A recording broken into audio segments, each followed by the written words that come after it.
This is day 27, and I was faced with a really good prompt on my journaling today.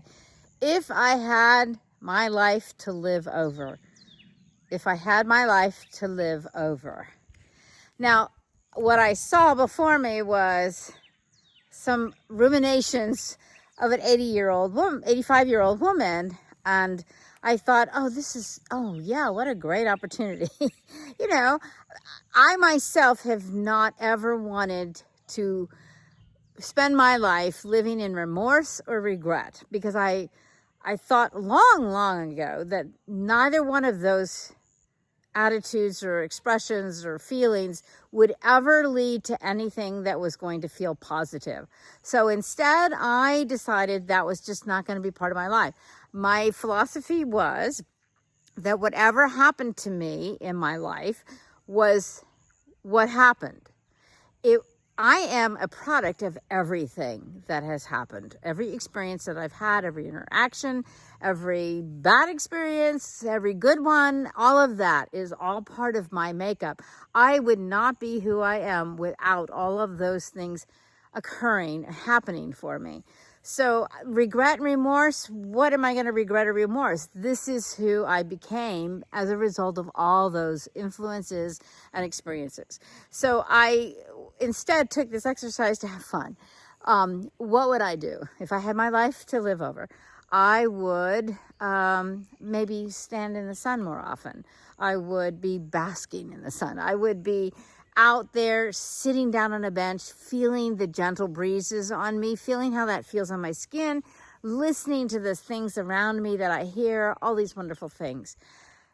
Now, what happened with this exercise as it colored the rest of my day is I had a very close relationship conversation with a friend of mine, a very dear friend of mine that I've known for a very, very long time. And we were talking about that and how fun that would be, how, you see the alpacas in the back, how this would be something to really think about. And then it led us into a event that just happened recently to my friend.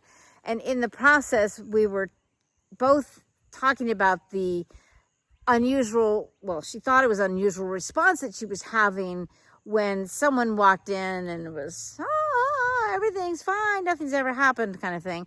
And wow, we were having this big traumatic thing happen to us, and yet this person was acting as if nothing ever happened. Why was there a trauma? And then I thought to myself, if you had your life to live over, would you like to avoid those kinds of things, those things that cause those traumatic the upcoming of the anxiety and trauma that we feel inside of us? And, we talked about it because, no, they're there, but that was something she didn't even understand that was there. And I was thinking, yeah, I do. I know why that happened, because we lived a life in our childhood or our youth where we had to behave as if nothing had happened, even though we know from experience that something major had happened. It's just that everybody was choosing around us to act as if nothing had occurred. That we didn't see that. It wasn't there. Therefore, it wasn't real. Kind of like little kids, if I can't see you, it didn't happen. But of course it did.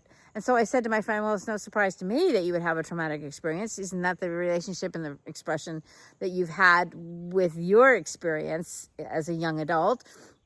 Mine was from my childhood, and then as you grow into an adult and stuff. And my sister, of course, knows, oh yeah, I know what you're talking about. So she herself has had that same kind of a trauma experience and a response.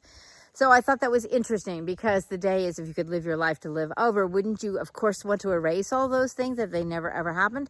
But I think, well, it wouldn't be the person that I am today. It wouldn't be the person that could recognize the trauma in someone else that is dear to me, that is hurting and doesn't understand why they might be hurting, and is there something wrong with them? No, there's nothing wrong with you.